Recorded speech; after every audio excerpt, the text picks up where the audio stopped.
السلام علیکم ورحمۃ اللہ وبرکاتہ۔ ان الحمد للہ نحمده ونستعینه ونستغفره ونعوذ باللہ من شرور انفسنا ومن سیئات اعمالنا من يهده الله فلا مضل له ومن يضلل فلا هادي له واشهد ان لا الہ الا اللہ وحدہ لا شریک له واشهد ان محمدا عبدہ ورسولہ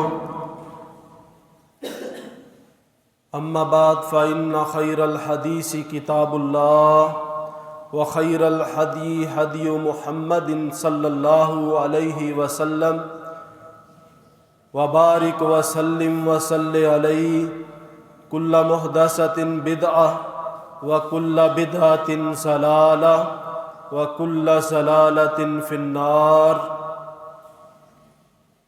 یا ایھا الذین آمنوا اتقوا اللہ حق تقاتہ ولا تموتن الا وانتم مسلمون۔ یا ایھا الناس اعبدوا ربکم الذی خلقکم من نفس واحدہ وخلق منها زوجها وبث منهما رجالا كثيرا ونساء واتقوا الله الذي تساءلون به والأرحام ان الله كان عليكم رقيبا۔ يا أيها الذين آمنوا اتقوا الله وقولوا قولا سديدا يصلح لكم أعمالكم ويغفر لكم ذنوبكم ومن يطع الله ورسوله فقد فاز فوزا عظيما۔ اما بعد فاعوذ بالله السميع العليم من الشيطان الرجيم بسم الله الرحمن الرحيم أذن للذين يقاتلون بأنهم ظلموا وإن الله على نصرهم لقدير۔ صدق اللہ العظیم۔ معزز سامعین، اللہ مالک کائنات نے ہماری زندگی کے اندر رمضان المبارک کا مہینہ رحمتوں والا، برکتوں والا، بخشش والا، بہت ہی خوش قسمت ہیں وہ لوگ کہ جن کی یاری اللہ رب رحمان سے اور انہوں نے رمضان المبارک کی قدر کی اور اپنے گناہوں کو رب رحمان سے بخشوا کر اللہ سے جنت حاصل کر لی۔ عزیز بھائیوں، عزیز ساتھیوں، آج 20 رمضان المبارک اور 17 رمضان المبارک کو ایک عظیم الشان مسلمانوں اور کافروں کے درمیان بہت بڑا معرکہ ہوا۔ یہ معرکہ کیوں ہوا؟ اس کا سبب کیا تھا؟ جس وقت اللہ کے نبی صلی اللہ علیہ وسلم مکہ کے اندر تشریف فرما تھے، ابھی ہجرت نہیں کی، اس وقت اللہ کے نبی صلی اللہ علیہ وسلم کے اوپر مکہ والوں نے ظلم کی انتہا کی۔ کبھی مکہ والے اونٹ کی گندی اوجری اللہ کے نبی صلی اللہ علیہ وسلم کے اوپر پھینک دیتے، اور کبھی انہوں نے طائف والوں نے، اگر اللہ کے نبی صلی اللہ علیہ وسلم نے طائف والوں کو اسلام کی دعوت دی تو طائف والوں نے آگے سے پتھروں کی بارش کی، اور جس کے نتیجے میں اللہ کے نبی صلی اللہ علیہ وسلم بے ہوش ہو کر کے زمین پہ گر جاتے ہیں۔ اسی طرح اگر اللہ کے نبی صلی اللہ علیہ وسلم کا کوئی ساتھی ہے، صحابی ہے، دائرہ اسلام کے اندر داخل ہوا ہے، اس پہ بھی ظلم کی انتہا ان قریش کے سرداروں نے، مکے کے جگیرداروں نے اللہ کے نبی صلی اللہ علیہ وسلم پہ، صحابہ اکرام پہ بے شمار ظلم کیے۔ آخرکار مکہ والوں نے یہ طے کر لیا کہ ہم نے محمد الرسول اللہ صلی اللہ علیہ وسلم کو اب نعوذ باللہ قتل کر دینا ہے، شہید کر دینا ہے۔ اس کے بعد جبرائیل کے ذریعے علیہ السلام اللہ کے نبی صلی اللہ علیہ وسلم کو حکم ہوا کہ ہجرت کر لو، علاقے کو چھوڑ دو۔ تو اللہ کے نبی صلی اللہ علیہ وسلم نے رات کی تاریکی کے اندر مکہ کو چھوڑا۔ مختصر یہ کہ ہجرت کی، ابو بکر کو ساتھ لیا اور یثرب شہر کی طرف چل پڑے۔ جس وقت یثرب شہر کے اندر پڑاؤ ڈالا جا کر کے اور وہاں جا کر کے لوگوں کو اسلام کی دعوت دی، دعوت دینے کے بعد لوگ آہستہ آہستہ اسلام کے اندر داخل ہونا شروع ہو گئے۔ جس وقت لوگ اسلام کے اندر داخل ہونا شروع ہو گئے، مکے کے سرداروں کو تکلیف پہنچی۔ کہا کہ محمد صلی اللہ علیہ وسلم یہ تو لوگوں کو ساتھ ملاتا چلا جا رہا ہے، ان کا کوئی حل کیا جائے، محمد صلی اللہ علیہ وسلم کے ساتھیوں کا کوئی حل کیا جائے۔ اس وقت یثرب شہر، پرانا شہر یثرب، اس کے بعد اس کا نام مدینہ النبی رکھ دیا گیا۔ انہوں نے، ابو جہل نے، اس کے حواریوں نے، جتنے بھی سردار سے قریش کے، سب نے اللہ کے نبی صلی اللہ علیہ وسلم کے خلاف مدینہ کی طرف خط لکھنا شروع کر دیے۔ مدینہ کے اندر دو قبیلے، اوس اور خزرج، ان دونوں کو خط لکھے کہ تمہارے پاس ہمارا ایک بندہ آ چکا، تمہارے لیے ضروری ہے، ہم آپ کو حکم دیتے ہیں ان کے خلاف لڑو یا پھر اس کو یثرب شہر مدینہ سے نکال دو۔ یہ اوس اور خزرج کو خط ملے، ہاں اگر تم نے اس بندے کو، محمد صلی اللہ علیہ وسلم کو مدینہ سے نہ نکالا تو ہم تمہارے نوجوانوں کو قتل کر دیں گے اور تمہاری نوجوان عورتوں کو ہم قیدی بنا لیں گے۔ اس وقت اوس اور خزرج نے سونے نبی صلی اللہ علیہ وسلم کے ساتھ وفاداری کی اور سونے نبی کے ساتھ دینے کا عہد کیا۔ اس کے بعد سن 2 ہجری ربیع الاول کا مہینہ ہے اور مکہ کے سرداروں میں سے ایک سردار مدینہ کی طرف سفر کرتا ہوا آیا، اور جس جگہ پر مسلمانوں کے جانور چرتے تھے، چرواہ گاہوں کے اندر چر رہے ہیں مسلمانوں کے جانور، یہ ظالم سردار، قریشیوں کا سردار مکہ سے سفر کر کے مدینہ طیبہ آیا اور مسلمانوں کے جانوروں کو لے اڑا۔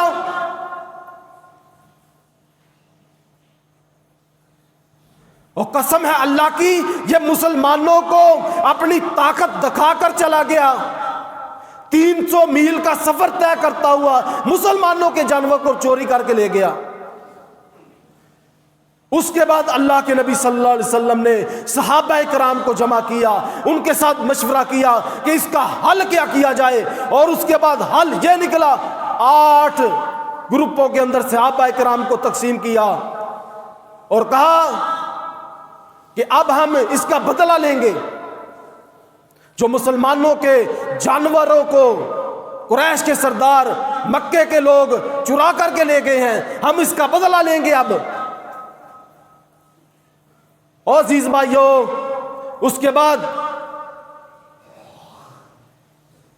مکہ کی طرف سے ایک قافلہ، یہ تجارت کرتے تھے مکہ کے لوگ، ایک تو یہ تجارت کرتے تھے شام کے ساتھ اور دوسرا یمن کے ساتھ تجارت کرتے تھے۔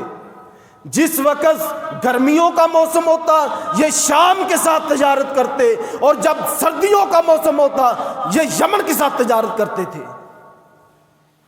اور جو شام کے ساتھ ان کی تجارت تھی، اس شام کے ساتھ جو تجارت کرنا ان کا، وہ رستہ جو جاتا تھا وہ مدینہ کے پاس سے گزر کر جاتے تھے۔ تو اللہ کے نبی صلی اللہ علیہ وسلم نے صحابہ کرام کو بلایا، اکٹھا کیا کہ ہم نے اب ان کے قافلے کو لوٹنا ہے، روکنا ہے۔ یہ قریشیوں کا سردار ابو سفیان مکہ سے چلا اپنا لو لشکر لے کر کے قافلے کا، یہ شام کی طرف جا رہا تھا۔ صحابہ کرام پہنچنے میں تاخیر ہو گئی، قافلہ نکل گیا شام کی طرف، قافلے کو پکڑ نہیں سکے صحابہ کرام۔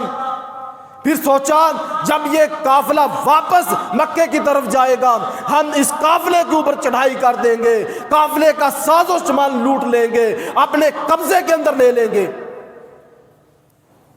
او بھائیو، جس وقت یہ اللہ کے نبی صلی اللہ علیہ وسلم نے یہ طے کیا، مشورہ کیا، صحابہ کرام کو راضی کیا، اور صحابہ کرام بھی تیار ہو گئے،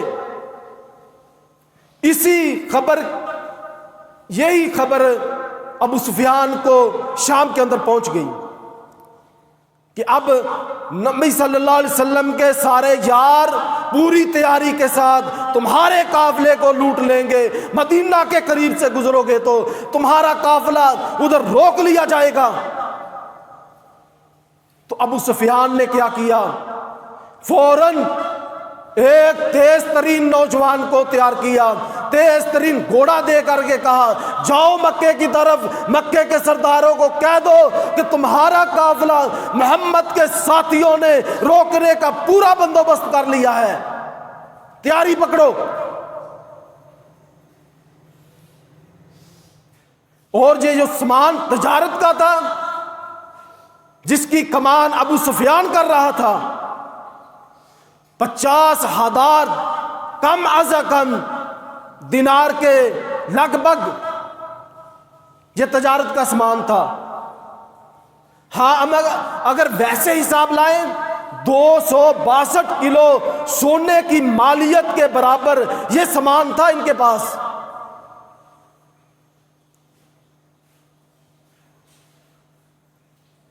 اور 1000 اونٹ کا لشکر، اور اس کے ساتھ نوجوان 40 نوجوان ہیں۔ سیکیورٹی کے لیے جو نوجوان تعینات کیے تھے وہ 40، جن پہ سامان لدا ہوا اونٹ ان کی تعداد 1000۔ ابو سفیان بہت ہی شاطر انسان تھا، ہوشیار چلاک۔ اس نے کیا کیا، اس نے فوراً، اس کو پتا چلا کہ مسلمان میرے قافلے کو لوٹ لیں گے، روک لیں گے، اپنے قبضے کے اندر کر لیں گے، اس نے فوراً راستے کو تبدیل کر لیا۔ اور جیسے ہی راستہ تبدیل کیا مسلمانوں کو پتا نہ چلا، وہ فرار ہونے میں مکہ کی طرف جانے میں کامیاب ہوا۔ اور جس بندے کو، جس نوجوان کو مکے کی طرف اس نے بھیجا تھا کہ جاؤ مکے والوں کو اطلاع کر دو ہمارا قافلہ خطرے میں ہے، تو ابو جہل نے جب یہ خبر سنی سارے مکے کے سرداروں کو جمع کیا، ان کی ذہن سازی کی، ان کو سمجھایا، ابھارا کہ تمہارے قافلے کو آج اگر محمد صلی اللہ علیہ وسلم اور اس کے ساتھیوں نے لوٹ لیا، روک لیا، تو وہ ہمارے خلاف لڑائی کے لیے تیار ہو جائیں گے، اسی کا وہ تلواریں خریدیں گے، گھوڑے خریدیں گے، زرے خریدیں گے، وہ ہمارے خلاف لڑنے کے لیے تیار ہو جائیں گے۔ ابو جہل نے مکے کے اندر سارے سرداروں کو جمع کیا، اکٹھا کیا، لڑائی کے لیے تیار کیا۔ اسی طرح مکے کے اندر جو ابو جہل نے جو لوگوں کی تعداد کی، لوگوں کو جمع کیا، نوجوانوں کو اکٹھا کیا، 1300 نوجوان اکٹھے کر چکا تھا۔ اور 1300 نوجوانوں کو تیار کر کے مدینہ کی طرف سفر شروع کر دیا کہ آج محمد کے ساتھیوں کو نہیں چھوڑیں گے، آج مسلمانوں کا کلا کما ہو جائے گا، آج کے بعد دنیا کے اندر مسلمانوں کا نام و نشان ختم ہو جائے گا۔ یہ مکہ کے سرداروں کے ساتھ سفر شروع کیا۔ ادھر ابو سفیان بھی قافلہ لے کر بچ کر کے مکہ کے اندر پہنچ گیا۔ جب مکہ کے اندر ابو سفیان پہنچا، اس نے دیکھا کہ ابو جہل لشکر لے کر کے مدینہ کی طرف چلا گیا ہے، مدینہ کے اوپر چڑھائی کرنے کے لیے، لڑنے کے لیے، قتال کرنے کے لیے چلا گیا ہے۔ تو اس نے ایک بندہ بھیجا، ابو سفیان نے ابو جہل کی طرف لشکر کی طرف بھیجا کہ میں امن کے ساتھ، سلامتی کے ساتھ مکے کے اندر داخل ہو چکا ہوں، مجھے کسی قسم کا راستے کے اندر کوئی مسئلہ نہیں پیش آیا، لہذا واپس آ جاؤ۔ تو کیا کیا ابو جہل نے؟ اس نے کہا نہیں، کیونکہ ابو جہل پہلے ہی ایک بہانے کی تلاش میں تھا کہ مجھے کوئی بہانہ ملے میں مسلمانوں پہ چڑھائی کروں۔ یہ رمضان کا مہینہ، اسی رمضان کے مہینے کے اندر یہ معرکہ ہوا، اور یہ 1300 کا لشکر جب مدینہ کی طرف جا رہا ہے تو اس کے اندر نفیس بن شریک، یہ جو سردار تھا بنو زہرہ قبیلے کا، اس نے اپنے یہ جو خبر سنی کہ سارا قافلہ بچ کر کے مدینہ سے شام سے ہوتا ہوا مکہ میں پہنچ گیا ہے، اس نے ابو جہل کو کہا قافلہ تو بچ کے آ گیا، اب ہم نے لڑائی کس کے ساتھ کرنی ہے؟ یہ منصوبہ ختم کر دو، کینسل کر دو، فوجوں کو واپس بلا لو۔ لیکن ابو جہل کی گردن کے اندر سریا غرور کے ساتھ بھرا ہوا، اس نے کہا نہیں، آج ہی تو موقع ملا ہے، آج مسلمانوں کا نام و نشان ہم نے ختم کرنا ہے۔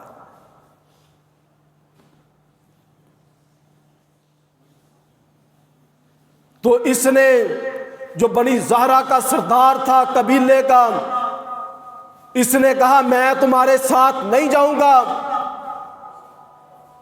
اس نے اپنے 300 افراد کو لیا، نوجوانوں کو لیا، کہا کہ چلو واپس مکے کی طرف، ہم نہیں جائیں گے لڑنے کے لیے، کیونکہ ہمارا قافلہ سلامتی کے ساتھ مکے کے اندر آ گیا ہے۔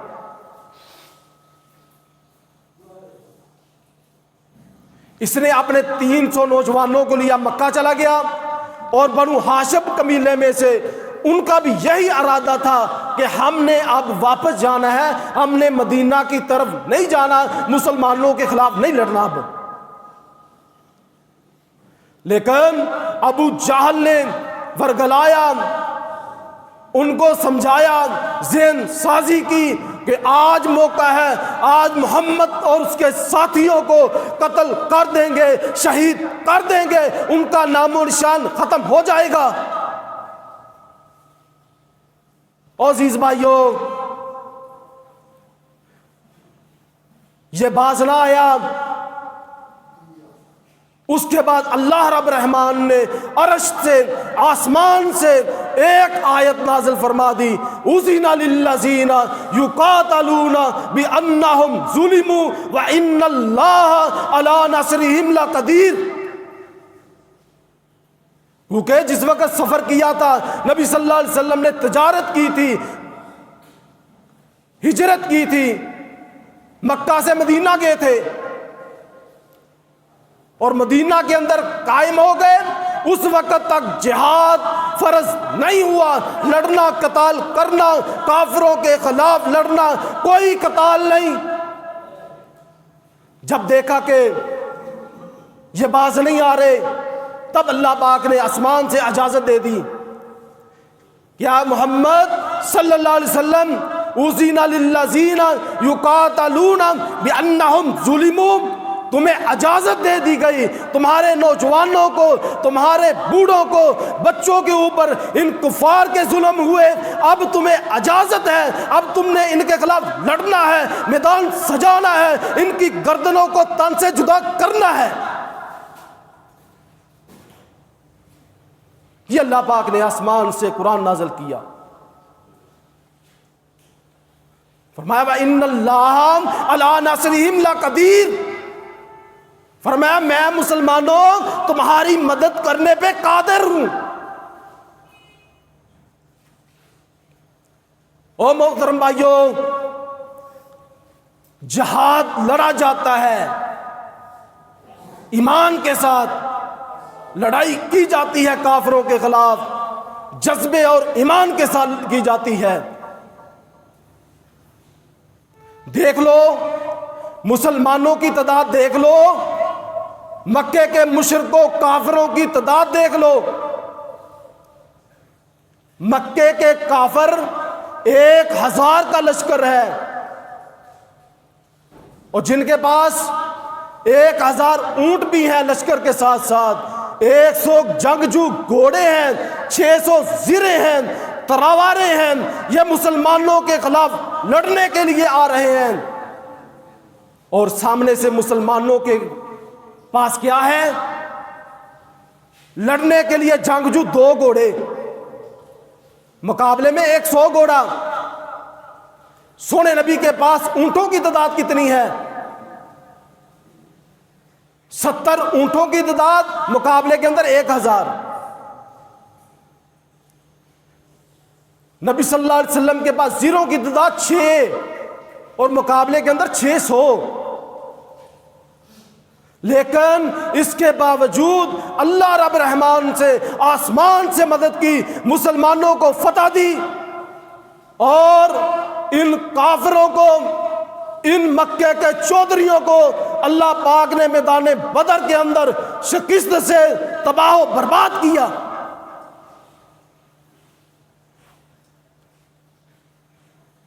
ان کے 70 مارے گئے، 70 قیدی بن گئے،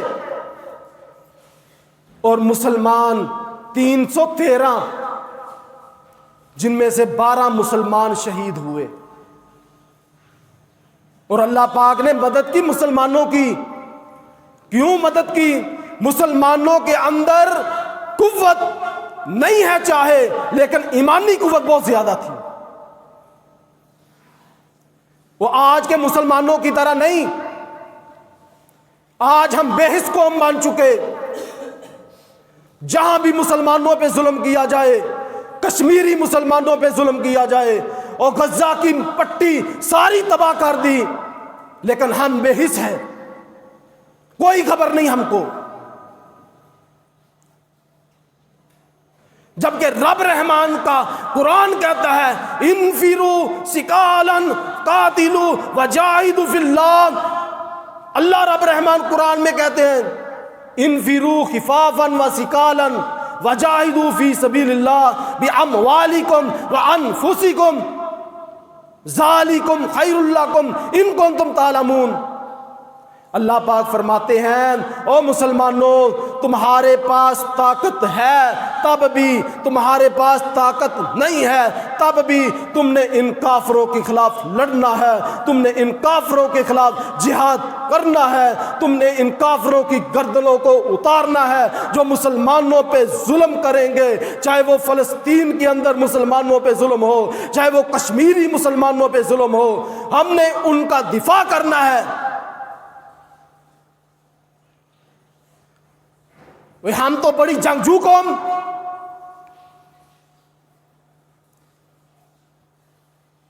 لیکن ہمارے ہزاروں لاکھوں مسلمانوں کو شہید کیا گیا۔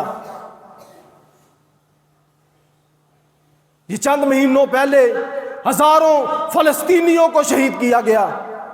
یہ 2-3 دن قبل 450 کے قریب مسلمانوں کو شہید کیا گیا فلسطین کے اندر، جن میں بچوں کی بہت زیادہ تعداد۔ او بھائیو، اگر کشمیر کے اندر دیکھو کہ مسلمانوں پہ ظلم، اگر ایک نوجوان مسلمان عورت ہے، اس نوجوان عورت کا والد کو شہید کر دیا جاتا ہے، اس کے بھائی کو شہید کر دیا جاتا ہے، کیوں؟ یہ ہندوستان کے کافر، یہ ہندوستان کے سکھ مسلمان عورت نوجوان پہ ظلم کی انتہا کرتے ہیں، اس کے ساتھ شادی کرتے ہیں، اور یہ عورت یہ ہندوؤں کے بچوں کو جنم دیتی ہے، سکھوں کے بچوں کو جنم دیتی ہے۔ اور مسلمانوں، تم سے قیامت والے دن رب رحمان سوال کرے گا کہ کیا تھا؟ وَمَا لَكُمْ لَا تُقَاتِلُونَ فِي سَبِيلِ اللَّهِ۔ رب رحمان قرآن میں کہتے ہیں، اور تم کو کیا وجہ ہے؟ کیوں نہیں میرے راستے کے اندر نکلتے؟ کیوں نہیں؟ والمستضعفین، ان کمزور مرد، ان کمزور خواتین کی مدد کے لیے کیوں نہیں نکلتے؟ کس چیز نے تم کو روکا؟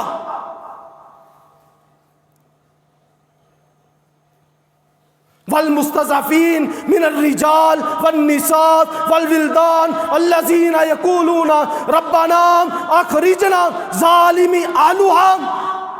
پڑھو قرآن کو۔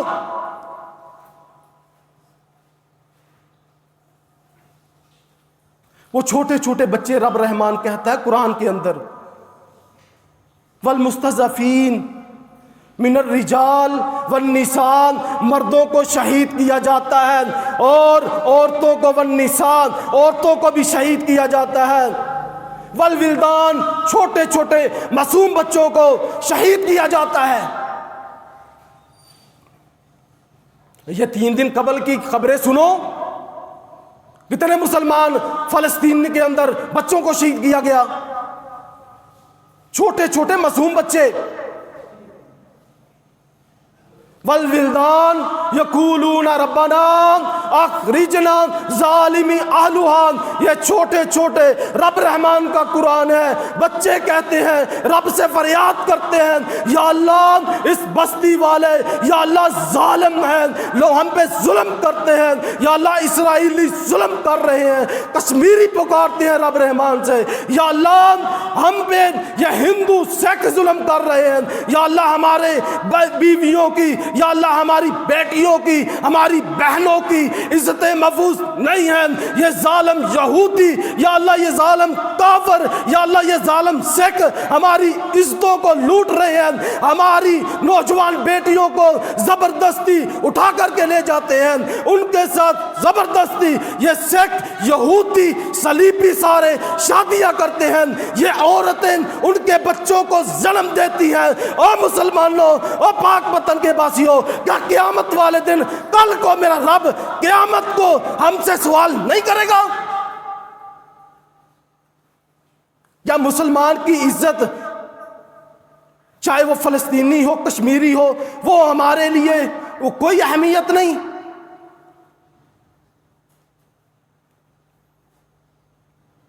اور اللہ کی قسم قیامت والا دن ہوگا، رب سب سے پوچھے گا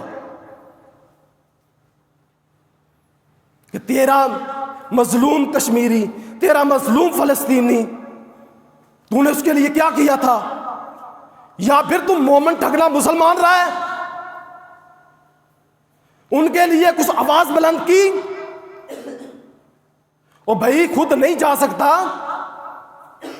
مانا کہ تیرا کاروبار بہت وسیع ہے، ان کے ساتھ مدد کر دو۔ جو لوگ جہادی تنظیمیں ادھر جہاد کا کام کر رہی ہیں، خدمت خلق کر رہی ہیں، ان کے ساتھ اپنا حصہ ملاؤ۔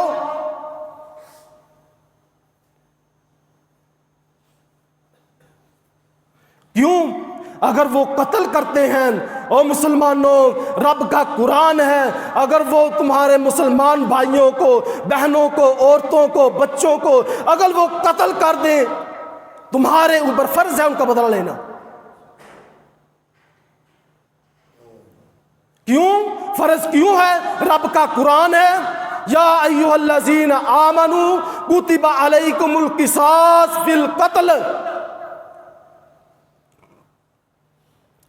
اور محترم بھائیو، اللہ پاک فرماتے ہیں یا ایھا الذین آمنوا، اللہ پاک مومنوں کو مخاطب ہیں جو دارہ اسلام کے اندر داخل ہوئے، اسلام کے اندر وہ کام کر رہے ہیں، نمازیں پڑھتے ہیں، روزے رکھتے ہیں، زکوٰۃ ادا دیتے ہیں۔ اللہ پاک ان کو کہتا ہے ایمان والو، جو تمہارے مظلوم مسلمان، چاہے وہ فلسطین کے اندر ہو، فلپین کے اندر ہو، روس کے اندر ہو، کہیں بھی مسلمانوں پہ ظلم ہوتا ہے، ان کی مدد کرو، اور تمہارے اوپر فرض ہے کہ ان کی غیبی مدد کرنا۔ تم خود تو نہیں نہ پہنچ سکتے ادھر، ان کی مدد کرو روپے پیسے کے ساتھ، چندے کے ساتھ، اور تمہیں ان کا بدلہ لینا بھی فرض ہے۔ کتب علیکم القصاص، تمہارے اوپر فرض ہے، مظلوم مسلمان جو تمہارے مسلمان بہن بھائی ہیں، کہیں کا بھی ہے، وہ قتل ہو گیا ہے، کافروں نے قتل کر دیا، یہودیوں نے قتل کر دیا، سکھوں نے قتل کر دیا، تمہارے اوپر فرض ہے کہ تم ان کا بدلہ لو۔ ہاں آگے اللہ پاک فرماتے ہیں یہ جہاد کا کام، یہ میرے رستے کے اندر نکلنا، یہ بہت خطرناک ہے، یہ بہت مشکل ہے، کیونکہ اس کے اندر جان کی، مال کی، جہاں بھی اللہ پاک نے ذکر کیا ہے، جہاد کا تذکرہ کیا ہے، سب سے پہلے یہی کہا ہے اپنے مالوں کو میرے رستے کے اندر خرچ کرو۔ انفروا خفافا وثقالا وجاہدوا فی سبیل اللہ باموالکم وانفسکم، پہلے مالوں کا ذکر کیا، فرمایا اپنے مالوں کو میرے راستے کے اندر خرچ کرو، اس کے بعد فرمایا اپنی جانیں بھی لے کر کے آؤ۔ محترم بھائیوں، آج سے عہد کرو کہ ہم نے اللہ کے دین کی خاطر، اللہ کے دین کی سربلندی کے لیے ہم خود نہیں نکل سکتے، مجاہدین کے ساتھ اپنا حصہ ڈالو۔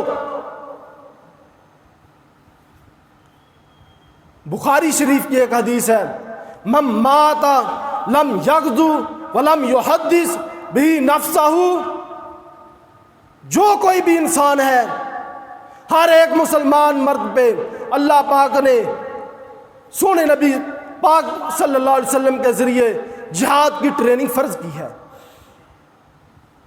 ہاں اگر تم جہاد کی ٹریننگ نہیں کرتے تو جب بھی تمہیں موت آئے گی نفاق، منافقت میں موت آئے گی۔ اللہ سونے نبی نے اگر رستے بتلا دیے اور تم نہیں خود جا سکتے، تم ایک مجاہد کو اسلحہ لے کر کے دو، اس کو ساز و سامان لے کر کے دو۔ ہاں اگر تم نے ایک مجاہد کو تیار کر کے اللہ کے رستے کے اندر بھیجا تو وہ ایسے ہی ہے، سونے نبی نے فرمایا جیسے تم نے خود جہاد کے اندر شرکت کی ہے۔ کوئی مجاہد جہاد کے لیے چلا گیا ہے، سونے نبی نے فرمایا اس کے گھر کی جو کفالت کرتا ہے وہ بھی ایسے ہی ہے جیسے اس نے خود جہاد کے اندر شرکت کی ہے۔ اور محترم بھائیوں، اپنے ذہنوں کو چینج کرو، رمضان المبارک ہے، پتہ نہیں موت کس وقت آ جائے۔ ہم نے خود اپنے نوجوانوں کو، ہم نے اپنے دوستوں کو، عزیز و اقارب کو، اچھے بھلے صحت مند ہوتے ہیں، پتہ صبح چلتا ہے کہ اس کو رات کو دل کا دورہ پڑا ہے، اٹیک ہوا ہے، فوت ہو گیا۔ زندگی کا کوئی پتہ نہیں کس وقت ختم ہو جائے۔ تو اس لیے اپنے ذہنوں کو چینج کرو اور اللہ کے ساتھ یاری لگاؤ، اللہ کے دین کے ساتھ مخلص ہو جاؤ، اور قسم اللہ کی، اللہ تمہاری دنیا بھی بنا دے گا، آخرت بھی بنا دے گا۔ وآخر الدعوانا الحمدللہ رب العالمین۔